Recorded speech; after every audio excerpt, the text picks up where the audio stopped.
से 88 किलोमीटर दूर एक शहर है करबला।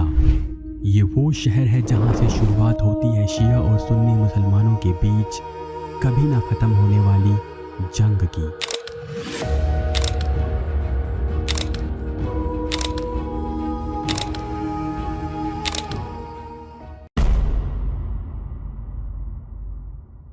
680 ईस्वी में करबला शहर में मुसलमानों के पैगंबर मोहम्मद के नाती हुसैन और मुसलमानों के खलीफा उमैद वंश के याजिद के बीच एक लड़ाई लड़ी गई थी। ये लड़ाई एक तरफा थी क्योंकि एक तरफ थी उमैद वंश की विशाल सेना और दूसरी तरफ थी हसन की छोटी सी आर्मी।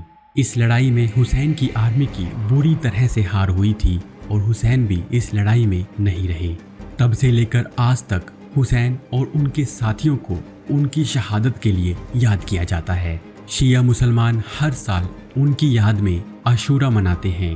दोस्तों, मेरा नाम है रोबिन और आप देख रहे हैं अजब गजब फैक्ट्स यूट्यूब चैनल। इस वीडियो में हम बात करेंगे बैटल ऑफ करबला की, साथ ही जानेंगे कि क्यों ये लड़ाई लड़ी गई थी और कैसे हुसैन ने बड़ी बहादुरी से याजिद के सैनिकों का सामना किया था। लेकिन उससे पहले अगर आपने अभी तक इस चैनल को सब्सक्राइब नहीं किया है तो जल्दी से सब्सक्राइब करके बेल आइकन को जरूर दबा दें ताकि ऐसे ही नॉलेजेबल वीडियोस हम आपके लिए लाते रहें। उमैद वंश और हुसैन के बीच हुई लड़ाई से पहले उमैद वंश के बारे में थोड़ा समझ लेते हैं। प्रोफेट मोहम्मद की मृत्यु के बाद उनके एक शिष्य अबू बकर को खलीफा का टाइटल दिया गया। अबू बकर से अली तक मुस्लिम धर्म के इतिहास में 4 खलीफा हुए जिन्हें सुन्नी मुसलमान रशीदुन खलीफा कहते हैं, लेकिन शिया मुसलमान सिर्फ फोर्थ खलीफा यानी अली को ही वास्तव में खलीफा मानते हैं। इसके पीछे की वजह ये थी कि पैगंबर मोहम्मद की मृत्यु के बाद उनका कोई वारिस नहीं था। कुछ लोग प्रोफेट मोहम्मद की बेटी हजरत फातिमा के पति और मोहम्मद के चचेरे भाई हजरत अली को खलीफा बनाने के पक्ष में थे, लेकिन अबू बकर ने पावर अपने हाथ में ले ली और खलीफा का टाइटल भी। बाद में अली फोर्थ खलीफा बने, लेकिन अबू बकर, उमर और उस्मान के बाद। यही कारण था कि शिया मुसलमान चौथे खलीफा को ही अपना असली खलीफा मानते हैं। अबू बकर ने खलीफा बनने के बाद एक बड़ा मिलिट्री कैंपेन शुरू किया। उसने सीरिया, इजिप्ट और उत्तरी अफ्रीका के कुछ हिस्सों तक अपने शासन का विस्तार कर लिया। अबू बकर के बाद उमर और फिर उस्मान खलीफा बने, लेकिन विरोधियों द्वारा उस्मान खलीफा की हत्या कर दी गई और यहीं से मुस्लिम एम्पायर के अंत की शुरुआत होती है। उस्मान के बाद जब अली खलीफा बने तो उन्हें बहुत विरोध का सामना करना पड़ा। सबसे ज़्यादा विरोध उस्मान के चचेरे भाई मुआविया ने शुरू किया। मुआविया को खलीफाओं ने सीरिया का गवर्नर नियुक्त किया था।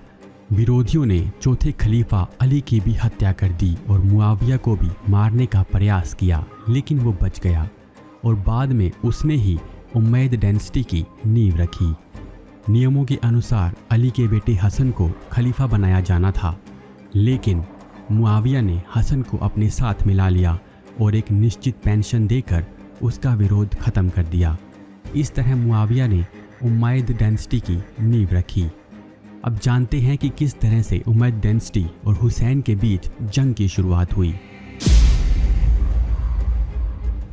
670 ईस्वी में अली के बेटे हसन को उसकी पत्नी ने जहर देकर मार डाला। हालांकि मुस्लिम इतिहासकारों का कहना है कि हसन की हत्या मुआविया ने ही करवाई थी। कुछ सालों तक सब ठीक चला, लेकिन जब उसके बेटे याजिद ने कमान अपने हाथों में ली तो हालात खराब होने लगे। याजिद का सबसे ज़्यादा विरोध किया अली के छोटे बेटे हुसैन इब्न अली ने, जिन्हें हुसैन भी कहते हैं। करबला की लड़ाई से पहले आपको हुसैन इब्न अली के बारे में थोड़ा और बता देते हैं। हुसैन इब्न अली को हजरत इमाम हुसैन के नाम से भी जाना जाता है। वो पैगंबर मोहम्मद के नाते यानी नवासे थे। उनकी माता हजरत फातिमा पैगंबर मोहम्मद की बेटी थी और उनके पिता हजरत अली पैगंबर के चचेरे भाई और दामाद थे।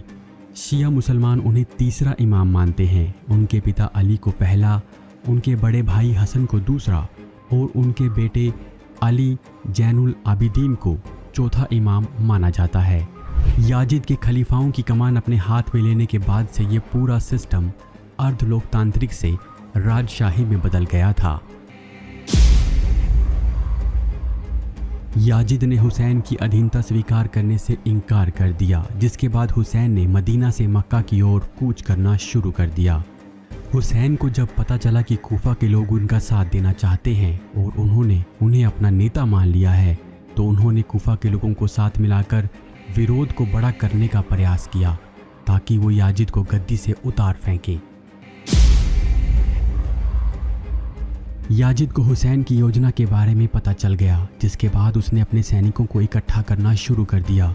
उसे लगने लगा था कि हुसैन का विरोध बहुत बड़ा हो सकता है।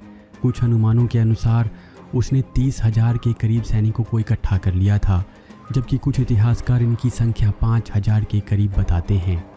याजिद ने इस लड़ाई की कमान अपने चचेरे भाई उबैदुल्ला को सौंप दी थी। हुसैन के कूफा पहुंचने से पहले ही उबैदुल्ला ने पूरे शहर को अपने कब्जे में ले लिया। 9 सितंबर 680 ईस्वी को हुसैन अपने परिवार के सदस्यों और लगभग 50 पुरुष साथियों के साथ मक्का से उत्तर की ओर रवाना होते हैं। रास्ते में उन्हें कूफा के बारे में जानकारी मिलती है। ऐसी स्थिति में कूफा की ओर बढ़ना मौत को दावत देने जैसा था, लेकिन हुसैन के किसी भी साथी ने उनका साथ नहीं छोड़ा और कूफा की ओर बढ़ते रहे, इसी सोच में कि शायद कूफा पहुंचकर वो लोगों को अपने साथ लड़ने के लिए तैयार कर पाएंगे। लेकिन जब हुसैन का काफिला करबला पहुंचा तो याजिद के 1,000 के करीब लड़ाकों ने उन्हें घेर लिया। हुसैन को हथियार डालने के लिए मजबूर करने के लिए उमैद आर्मी ने फरात नदी को घेर लिया ताकि उन्हें पीने का पानी ना मिल सके और वो सरेंडर कर दें। हालांकि हुसैन की आर्मी थोड़ा सा पानी इकट्ठा कर पाई, पर ये बहुत कम था। इस्लामिक जानकार और किताबें कहती हैं कि यजीद की सेना उन्हें सरेंडर के लिए मजबूर करने के लिए हर बुरे से बुरा हथकंडा अपना रही थी। पुराने ज़माने की जंगों के कुछ नियम और कानून होते थे, जैसे बच्चों और औरतों पर हमला नहीं किया जाएगा, पानी बंद नहीं किया जाएगा, निहत्थों पर वार नहीं किया जाएगा। ये सब जंग के उसूल हुआ करते थे।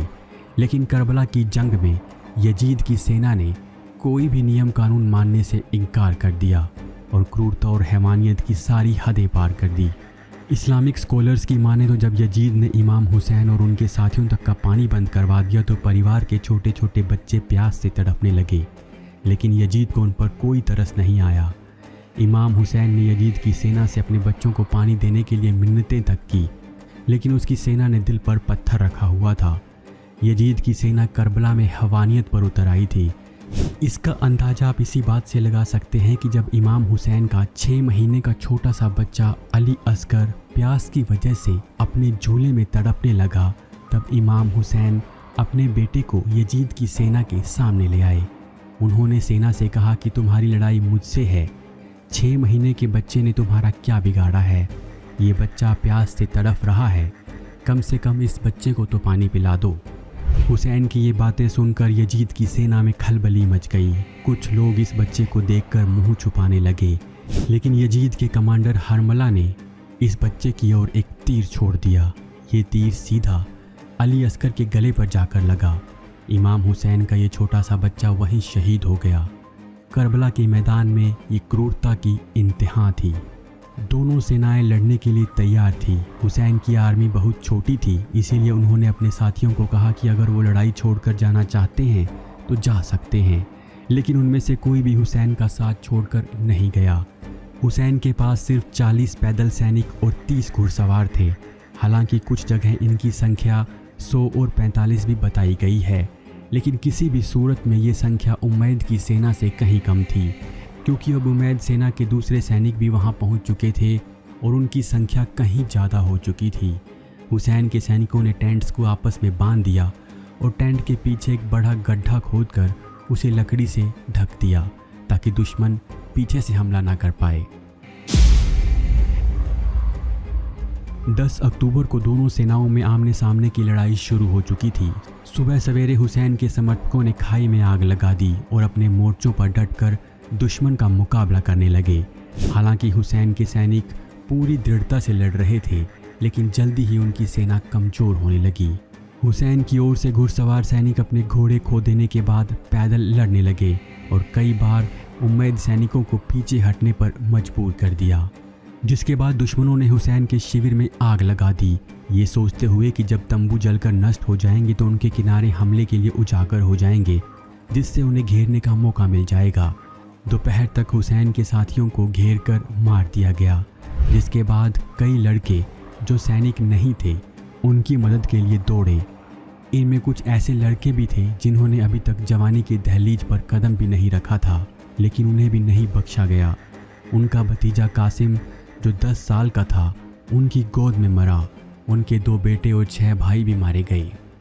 हुसैन के मुंह में तीर लग चुका था और उनके सिर पर भी गहरी चोट आई थी, लेकिन बावजूद इसके वो तब तक लड़ते रहे जब तक उनका सर धड़ से अलग नहीं कर दिया गया। हुसैन की तरफ से 70 लोग मारे जा चुके थे और उनके सरों को दमस्कस भेज दिया गया था। उनका शिविर लूट लिया गया और उनके परिवार की महिलाओं और बच्चों को कैद कर लिया गया।